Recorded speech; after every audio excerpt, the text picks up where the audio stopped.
Okay. Hello बच्चों, सभी को नमस्ते। Welcome back to class. तो हमारा इंट्रोडक्टरी लेक्चर में ये लास्ट बचा है बैलेंस शीट। इसके बाद हम करने वाले हैं एडजस्टमेंट्स, जो नेक्स्ट लेक्चर में करेंगे। उसके बाद हमारे प्रैक्टिकल क्वेश्चंस हम स्टार्ट कर देंगे। ठीक है, ये बेसिक से बहुत ज़रूरी है, तो इन सारे लेक्चर्स को देखना ना भूलें। बहुत इंपॉर्टेंट है। जितना बेसिक क्लियर रहेगा आप कोई भी क्वेश्चन सॉल्व कर लोगे। बुक के ही क्वेश्चन सॉल्व करना बिल्कुल ज़रूरी नहीं है। बुक्स को तो हम करेंगे ही, उसके अलावा भी हो सकता है हम दो चार क्वेश्चन और एक्स्ट्रा करें, लेकिन माइंड शार्प करने के लिए फाइनल अकाउंट को लेकर बेसिक बहुत ज़रूरी है कि क्यों, किस लिए, कौन सी चीज़ क्यों, कहाँ लिखी गई है, ये समझना है हमें। ठीक है, चलो तो बैलेंस शीट पे आ जाते हैं। हमने ट्रेडिंग कर लिया, प्रॉफिट लॉस अकाउंट कर लिया। आई होप वो लेक्चर आपने देखा। वो देखे बिना यहाँ आना नहीं, नहीं देखे हो तो वापस जाओ और देखो। बैलेंस शीट क्या है? Balance sheet, balance sheet is a statement showing financial position of the firm on a particular day. Yes, कब हम बनाते हैं फाइनेंशियल स्टेटमेंट? 31 मार्च को। हर साल के 31 मार्च को हमारा साल खत्म होता है, और इस दिन हम क्या करते हैं? अपना फाइनेंशियल स्टेटमेंट बनाते हैं, जिसमें हम बैलेंस शीट भी बनाते हैं। और बैलेंस शीट से हमें क्या पड़ता है कि हमारा फाइनेंशियल पोजीशन क्या है। इसका मतलब यही हो गया कि साल ख़त्म होने वाला है और घर में पैसे कितने बचे हैं, गांव जाना है, जेब में पैसे हैं या नहीं हैं। होता है ना, घर में आप लोगों ने देखा होगा, पापा मम्मी एकदम जम के काम करते हैं, और जब गांव जाना होता है तो चेक करते हैं कितने पैसे हैं कितने नहीं हैं, या अरेंज करते हैं, टिकट निकालना है, बच्चों की फ़ीस देनी है। तो हर वक्त चेक करते हैं। गरीब लोग तो हमेशा चेक करते हैं कि उनका फाइनेंशियल पोजीशन क्या है। बिजनेस वाले साल के एंड में चेक करते हैं कि उनका फाइनेंशियल पोजीशन क्या है। और कैसे मालूम पड़ता है उन्हें? अपने बैलेंस शीट को देखकर। तो जो बैलेंस शीट होता है वो, एक सेकेंड, तो जो बैलेंस शीट होता है वो क्या होता है? फाइनेंशियल पोजीशन दिखाने वाला एक स्टेटमेंट होता है। ठीक है, all liabilities are recorded is on its left side and whereas all assets are recorded in right hand side. देखो ये साइड क्यों लिखा है? डेबिट क्रेडिट क्यों नहीं लिखा है? सवाल आता है आपके मन में, साइड क्यों लिखी है, डेबिट क्रेडिट क्यों नहीं लिखी है? यहाँ पे देखो ये पूरा शीट है, डेबिट नहीं लिखा है, क्रेडिट नहीं लिखा है, ऐसा क्यों? क्योंकि इसे एक स्टेटमेंट माना जाता है। क्या माना जाता है? स्टेटमेंट। ये लेज़र नहीं होती, इसको लेज़र नहीं मानते, जनरली लेज़र नहीं मानते इसे। कुछ लोग कह भी सकते हैं, लेकिन लेज़र नहीं मानते। ये एक स्टेटमेंट होता है जिसमें लेफ्ट साइड है, राइट साइड है। तो लेफ्ट साइड में हम लायबिलिटीज़ लिखते हैं, यानी लायबिलिटीज़ की एंट्री करते हैं। राइट साइड में हम असेट्स की एंट्री करते हैं। वही लिखा है, देखो हमें लिखा भी बैलेंस शीट इज स्टेटमेंट। क्या है ये? स्टेटमेंट है। इसके लिए इसमें डेबिट और क्रेडिट नहीं होता, क्योंकि ये लेज़र नहीं है, ये स्टेटमेंट है। ठीक है, the balance sheet is not a account. देखो क्या लिखा है, balance sheet is not an account. An account का मतलब ही कि लेज़र नहीं है। ठीक है ना, ये अकाउंट नहीं है, लेज़र नहीं है, ये स्टेटमेंट है। But a statement showing the financial position of a firm as on a given date in the form of assets and liability. तो एक पर्टिकुलर डे पर, एक पर्टिकुलर तारीख पे दिया गया, बनाया गया एक स्टेटमेंट है, जिससे हमें ये पता चलता है कि कंपनी का फाइनेंशियल पोजीशन क्या है, और वो किस फॉर्म में होता है? असेट्स और लायबिलिटीज़ के फॉर्म में, जो नीचे नज़र आ रहा है। चलो समझ गए। सो पामर डिफाइंस बैलेंस शीट। जितने भी डेफिनेशन है सारे फॉरेनर्स ने दिए हैं, यानी ये बुक पूरी जो हमारा जो पूरा अकाउंटिंग सिस्टम है वो फॉर दूसरे कल्चर्स का, यानी कि दूसरों का दिया हुआ है। चलो कोई बात नहीं, आगे चलते हैं। The balance sheet is a statement on a particular date showing on one side the traders property and positions and on other side liability. कितनी अच्छी बात लिखी है। बैलेंस शीट क्या है? स्टेटमेंट है, हमने पढ़ा। एक पर्टिकुलर डेट पे जो दिखाता है, क्या दिखाता है? शोइंग वन साइड, एक तरफ, traders properties and positions. Positions, traders property and position. Traders मतलब हम लोग पार्टनरशिप पढ़ रहे हैं ना, और सोल ट्रेडिंग में भी यही आ जाता है, दोनों हिस्से में। वन साइड मतलब प्रॉपर्टी एंड पोजीशंस की साइड होती है असेट साइड। ये असेट साइड की बात कर रहा है। तो भाई कह रहा है कि एक तरफ जो है असेट्स और पोजीशंस हैं, यानी जिस पे कंपनी का हक है, सारे असेट्स है, पोजीशंस है। And on other side the liability. तो अदर साइड द लायबिलिटी, कहाँ कहाँ से पैसे आए हैं, सब उधारी वाले काम। चलो एक एक करके समझते हैं। हमारा हेडिंग क्या होता है, बैलेंस शीट एज ऑन, वो आगे डेट होगा, ठीक है। चलो तो लायबिलिटी से स्टार्ट करते हैं। देखो लायबिलिटी को एक और नाम दिया जाता है, उसको बोलते हैं सोर्सेस ऑफ फंड। हमने ऊपर लास्ट लेक्चर में शायद पढ़ा भी था, लास्ट लेक्चर में कि इंट्रोडक्शन लेक्चर में, फाइनल अकाउंट के इंट्रोडक्शन लेक्चर में हमने पढ़ा था। सोर्सेस ऑफ फंड कहा जाता है, यानी पैसे कहाँ कहाँ से आए हैं उसका ब्यौरा यहाँ होता है, उसकी डिटेल यहाँ होती है। जैसे पैसे आने का पहला तरीका क्या है, कैपिटल अकाउंट। कैपिटल कौन देता है, पार्टनर्स देंगे, ABCD जितने पार्टनर होंगे। Partners current account, credit balance है तो यहाँ पर, डेबिट बैलेंस है तो यहाँ पे चला जाएगा। जनरल रिजर्व, कंपनी का कुछ पैसा बचा हुआ है। प्रॉफिट लॉस, जो प्रॉफिट होगा वो यहाँ पे आएगा। लोन ऑन मॉर्टगेज, ये एक नया कॉन्सेप्ट है, इसे हम जब सॉल्व करेंगे तब समझेंगे। लोन है इतना क्लियर है, समझ लो कि एक तरह से घर के ऊपर, प्रॉपर्टी के ऊपर लोन मिलता है, ठीक है। बाकी डिटेल में क्वेश्चन में बताऊंगा। बैंक लोन, ये तो सभी को पता है, बैंक से लोन लिया है। लोन फ्रॉम पार्टनर, अगर किसी पार्टनर से लोन लिया है कंपनी ने तो यहाँ पे। और मैंने आपको बताया कि जब आप अकाउंट सॉल्व कर रहे हो तो तब आप पार्टनर बन के नहीं या ओनर बन के नहीं, बिजनेस की तरह सोचते हो, यानी बिजनेस के एंगल से सोचते हो, आप खुद बिजनेस हो ऐसा सोचते हो। तो पार्टनर का मतलब आप खुद को नहीं लोगे, पार्टनर का मतलब कोई दूसरा व्यक्ति है जिससे मैंने लोन लिया, मैं कौन हूँ, बिजनेस। बिल्स पेबल, ये भी आपको पता है, यानी हमने कुछ रॉ मटेरियल्स लिए जिनका बिल पे नहीं किया है, तो उधारी में रॉ मटेरियल लिया, तो इसका मतलब क्या होता है, कहीं ना कहीं हमने पैसा ही लिया है। 10,000 का मैंने रॉ मटेरियल मंगाया और उसका बिल पड़ा हुआ है पैसा देने के लिए, लेकिन रॉ मटेरियल मैंने मंगा लिया, 10,000 का गुड्स मेरे यहाँ पड़ा है। गुड्स भी वैल्यू रखती है, वैल्यू मतलब पैसा, यानी हमने 10,000 रुपया किसी से ले लिया है और उसका पेमेंट नहीं किया अभी तक। बैंक ओवरड्राफ्ट, बैंक ओवरड्राफ्ट ये भी आपको आई थिंक पता होगा, करंट अकाउंट होल्डर्स को मिलता है ये फैसिलिटी, यानी बैंक में भले ही आपके पैसे ना हो फिर भी बैंक आपको कुछ पैसा देती है अपनी तरफ से इस्तेमाल करने के लिए, जो आपको बाद में रिटर्न करना होता है। सन्ड्री क्रेडिटर्स, ये भी सप्लायर्स हैं। कौन है सप्लायर्स, सन्ड्री क्रेडिटर्स कौन है, सप्लायर्स जिन्होंने उधारी में पैसे दिए। ऐड और लेस एनी अदर एडजस्टमेंट, अगर कोई एडजस्टमेंट है तो उसे एड लेस करेंगे, वो तो बाद में देखेंगे। Provision for discount on creditors, ये भी एडजस्टमेंट का पार्ट है, इसे बाद में देखेंगे। आउटस्टैंडिंग एक्सपेंसेस, ये वो खर्चे हैं जो मुझे दे देने चाहिए थे लेकिन अभी तक मैंने दिए नहीं है। ये कुछ इस तरह से आपको समझ लो कि आपने किसी दोस्त से कहा जनवरी में कि भाई मुझे 1,000 रुपये दे दे, मैं तुझे मार्च में दे दूंगा, ठीक ना, लेकिन अब चल रहा मई और आपने अभी तक पैसे नहीं दिए। तो जब मार्च क्रॉस हो गया तो उसको कहते हैं आउटस्टैंडिंग एक्सपेंस। एक्सपेंस तो है ये क्योंकि आपको देना था ना, लेकिन आपने दिया नहीं। जब मार्च क्रॉस हो जाएगा तो आउटस्टैंडिंग बन जाता है, यानी बकाया है। क्या है, बकाया। इनकम रिसीव्ड विद एडवांस, अब बोलोगे सर इनकम रिसीव्ड है फिर भी लायबिलिटी में लिखा है, ऐसा क्यों। इनकम रिसीव्ड लिखा है लेकिन फिर भी लायबिलिटी में लिखा है, ऐसा क्यों है। एक और चीज़ आगे ऐड की गई है, एडवांस, इन एडवांस लिया है, यानी काम करने वाला है दिसंबर में, अब पैसा ले लिया है जून में ही, जबकि पैसे देने का हक कब बनता है, काम होने के बाद, लेकिन उसने 6 महीने पहले ही पैसे ले लिया है। तो पहले ही पैसे ले लिए तो जिम्मेदारी किसकी बनती है, जिसने पैसा लिया है उसके ऊपर, कि उसका काम, जिस काम के लिए पैसे लिया है वो काम पूरा करे। और ये पैसे तब तक उसके नहीं होंगे जब तक वो काम पूरा नहीं होता। सही लॉजिक तो यही है ना, दिसंबर जब तक नहीं आएगा, काम जब तक नहीं पूरा होगा तब तक ये पैसे इसके थोड़ी कहलाएंगे। दे भले दे दिए लेकिन काम पूरा हुआ है कि नहीं। तो जब तक काम पूरा नहीं होता तब तक इसे एक तरह से हम मान के चलते हैं कि ये लायबिलिटी है। जैसे इसी कंपनी की बात करो तो मान लो ये कंपनी ए का स्टेटमेंट है, ये जो हम पढ़ रहे हैं, तो कंपनी ए ने एडवांस में पैसा ले लिया है कुछ काम करने का, स्टॉक देने का, वादा किया दिसंबर तक स्टॉक मिल जाएगा, लेकिन पैसे पहले ले लिए जून में। तो जब तक काम नहीं पूरा होता तब तक उसका ये जो अमाउंट है वो इनकम रिसीव्ड इन एडवांस में लिखा जाएगा। जैसे ही दिसंबर क्रॉस हो जाएगा तो यहाँ से ये हट जाएगा और सीधा चला जाएगा इनकम में। ठीक है, आइए आप समझ गए। नहीं समझे तो फिर हम आगे भी जब क्वेश्चन करेंगे ना तो समझ जाओगे, don't worry. Provision for taxes, provision का मतलब होता है इंतज़ाम करना। इंतज़ाम का मतलब है सरकार जो है बहुत सारे जो अलग अलग टाइप के टैक्स होते हैं ना वो पहले ही ले लेती है।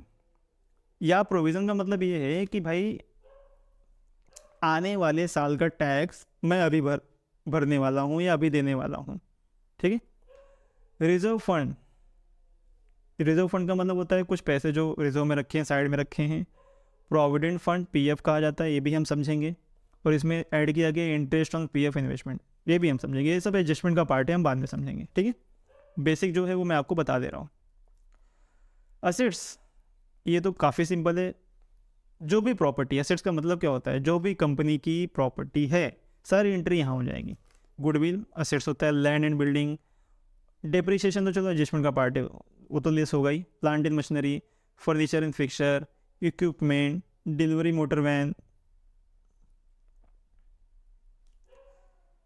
Lease hold property, free hold premises. Lease hold का मतलब होता है ऐसी प्रॉपर्टी कंपनी के पास है जो कुछ समय के लिए कंपनी के पास, मतलब कुछ समय के लिए कंपनी की है।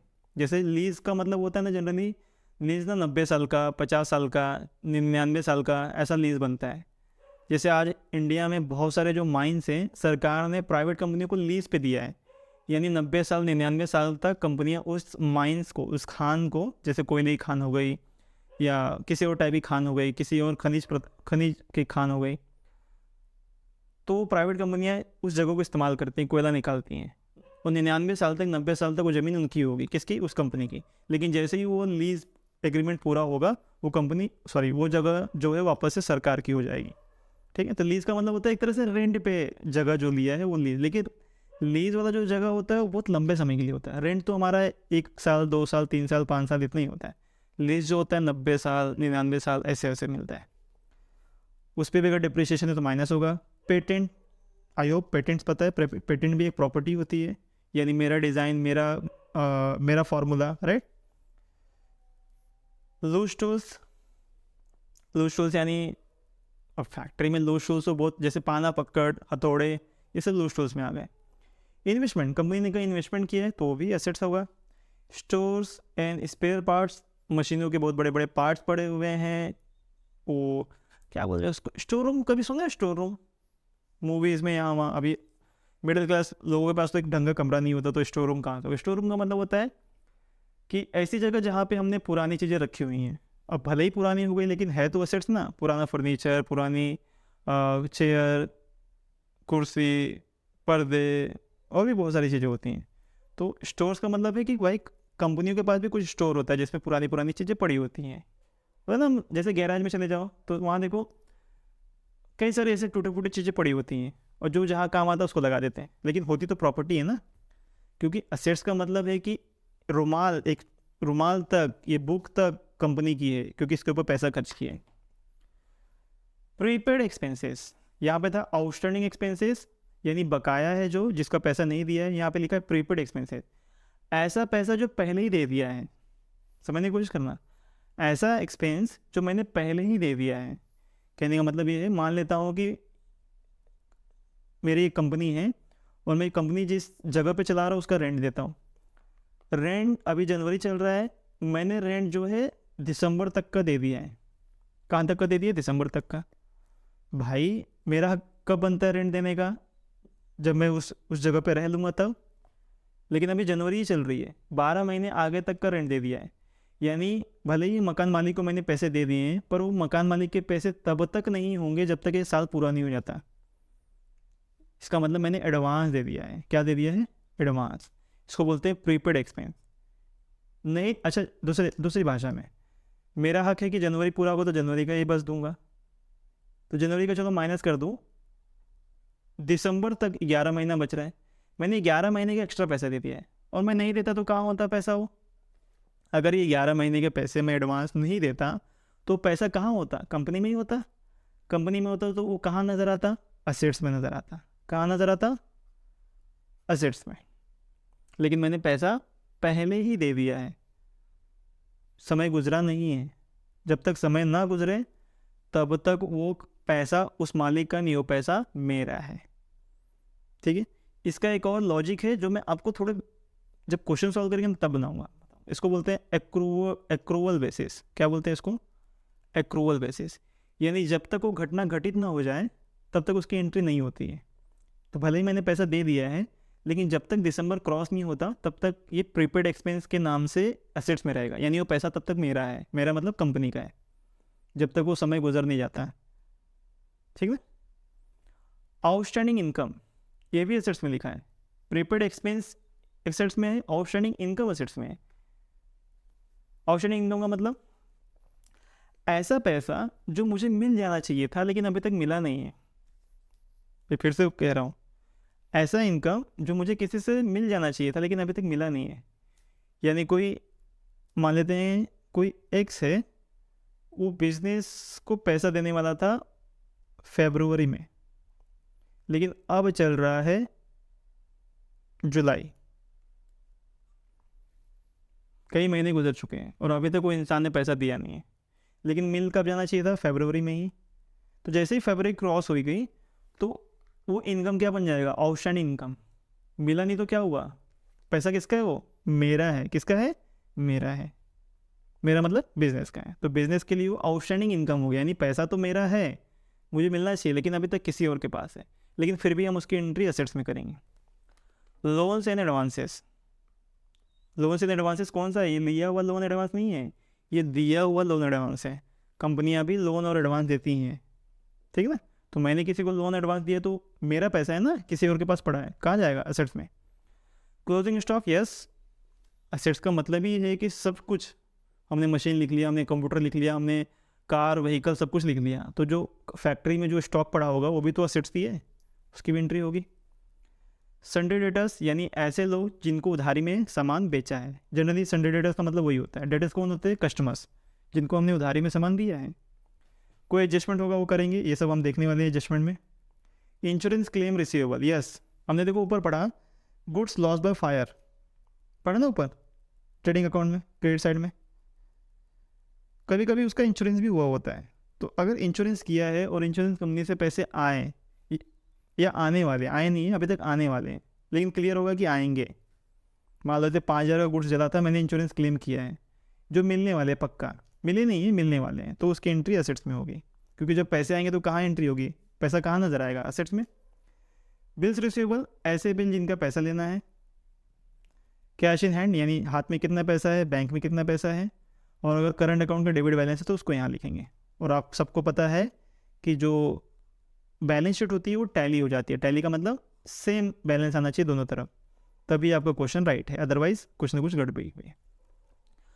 तो अगर मैं ओवरऑल इसे सम अप करूँ, और भी नीचे कुछ है क्या देख लेते हैं। ओके, तो अगर मैं इसे ओवरऑल सम अप करूँ तो हमने क्या समझा? पहले लायबिलिटी समझ लेते हैं। तो लायबिलिटीज़ में वो एंट्रीज होगी जहाँ जहाँ से कंपनी को पैसे आए हैं, और कंपनी को पैसे कहीं और से आए हैं, मतलब वो कंपनी के पैसे नहीं है, किसी और के हैं, इसलिए उसको लायबिलिटी में लिखा जाता है।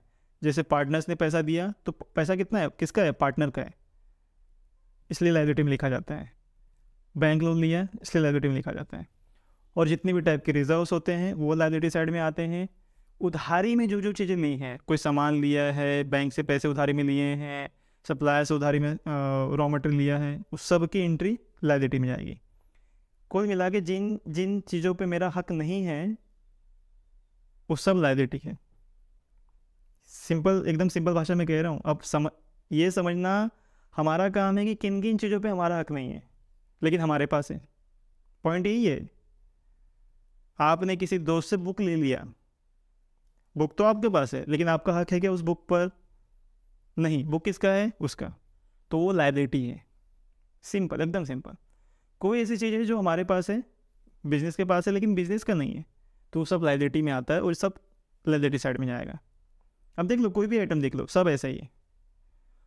एसेट साइड में सिंपल, दूसरी साइड वो सारी चीज़ जिस पे मेरा हक है, भले ही वो मेरे पास ना हो, फिर भी एसेट्स में एंट्री होगी, क्योंकि जो नियम लायबिलिटी के लिए वही नियम एसेट्स के लिए। लायबिलिटी में मेरे पास है पर मेरा हक नहीं है, इसलिए लायबिलिटी में लिखा है। एसेट्स में मेरा हक है, कुछ चीज़ें हो सकती है मेरे पास भी हो और कुछ चीज़ें हो सकती हैं किसी और के पास हो, लेकिन हक मेरा है उसके ऊपर, वो मेरी चीज़ है, तो वो एसेट्स में लिखेंगे। जैसे देखो, ये सब चीज़ें तो समझ में आ रहा है कि भाई लैंड एंड बिल्डिंग बिजनेस के पास है, गुडविल बिजनेस का है, प्लांट मशीनरी बिजनेस का है, फर्नीचर बिजनेस का है, मोटर व्हीकल बिजनेस का है, ठीक है ना। लो स्टूल्स है, प्रेमाइसेस है, प्रेमाइसेस मतलब बिल्डिंग, इन्वेस्टमेंट कंपनी ने कही, देखो अभी इन्वेस्टमेंट क्या है, पैसा है, किसका, कंपनी का, लेकिन किसके पास है, जिस कंपनी में इन्वेस्ट किया उसमें। इन्वेस्टमेंट का मतलब क्या होता है कि मैंने किसी कंपनी में पैसा लगाया है, तो पैसा एक्चुअली किसके पास है, किसी और के पास, लेकिन हक किसका है उसके ऊपर, कंपनी का, इस मेरा। तो मेरा है तो कहाँ लिखूंगा मैं उसे, असेट्स में। समझ रहे मेरे बात, ठीक ना। तो ऐसे ही है, जैसे ये देखो प्रीपेड एक्सपेंसेस था, तो मैंने इसका क्या एग्जांपल दिया कि मुझे रेंट देना होता है हर महीने, तो मैंने क्या किया 12 महीने का एक साथ ही दे दिया, लेकिन 12 महीना गुजरा नहीं है, मैं जनवरी में ही हूँ, दिसंबर तक का पैसा दे दिया। तो जब तक दिसंबर नहीं आता तब तक वो पैसा उस मकान मालिक का नहीं है, तब तक वो पैसा किसका है, मेरा है। लेकिन भाई किसके पास, उसके पास पड़ा है, लेकिन हक किसका उस पैसे पे, मेरा है, मेरा। जब तक ये टाइम नहीं गुजरता तब तक वो पैसा किसका है, मेरा है, इसीलिए उसको कहाँ लिखेंगे, असेट्स में। तो इस बेसिक नेचर को जरा समझना, ठीक है। तो बस इतना ही आज के लिए। और कुछ और भी दिया था यहाँ पे नोट, हाँ ये देख लेते हैं। नोट क्या है, every item in trial balance must be shown only one time, देखो अंडरलाइन कर लो इसे, every balance in trial balance और every item in trial balance, यानी जो क्वेश्चन हमें मिलेगा वो क्या होगा, ट्रायल बैलेंस होगा। ट्रायल बैलेंस की हर एक चीज़ को एक ही जगह लिखना है, one time, and in just one part of final account. Final account मतलब फाइनल अकाउंट में क्या क्या बनाने वाले हैं, trading account, profit and loss account, even capital account या करंट अकाउंट, ठीक ना, और चौथा बनाने वाले बैलेंस शीट। तीन चारों में, इसमें भी डेबिट क्रेडिट होता है, इसमें भी डेबिट क्रेडिट होता है, अरे डेबिट क्रेडिट में डीसी डीसी लिखेंगे ना, डेबिट क्रेडिट होता है, इसमें भी डेबिट क्रेडिट होता है, इसमें भी डेबिट क्रेडिट होता है, और इसमें लायबिलिटी और असेट्स होता है। असेट्स मतलब डेबिट, लायबिलिटी मतलब क्रेडिट। तो इन सब से किसी एक ही पार्ट में जाएगा, लिखा ना, in just one part. Trading account में भी जाएगा तो या तो डेबिट में या तो क्रेडिट में, प्रॉफिट लॉस में जाएगा तो या डेबिट में या तो क्रेडिट में, कहीं भी जाएगा या तो डेबिट में या तो क्रेडिट में, बैलेंस शीट में जाएगा या तो लायबिलिटी में या तो असेट्स में, लेकिन जाएगा किसी एक ही पार्ट में। कौन सी चीज़, जो ट्रायल बैलेंस से ली गई है, एक्सक्लूडिंग, कुछ एक्सेप्शन भी है, साइलेंट और हिडन एडजस्टमेंट। कभी कभी ना ट्रायल बैलेंस के अंदर ही हिडन एडजस्टमेंट होता है, यानी हमें दिखाई तो नहीं देता लेकिन वो होता है। बोलोगे सर ये कैसी बातें कर रहे हो लेकिन ऐसा है, और हम क्वेश्चन जब सॉल्व करेंगे ना तब हमें पता चलेगा, लेकिन ऐसा है। कुछ एडजस्टमेंट्स ऐसे होते हैं जो हमें दिखते नहीं हैं, या होते हैं हमारे सामने ही लेकिन डायरेक्ट नहीं लिखे होते हैं, साइलेंट होते हैं, यहाँ लिखा ना साइलेंट और हिडन, तो हमें खोजना पड़ता है कि कहीं भी कुछ छुपा तो नहीं है। साइलेंट का मतलब सामने ही होगा लेकिन कुछ अलग तरीके से लिखा होगा, तो हमें उसे समझना है।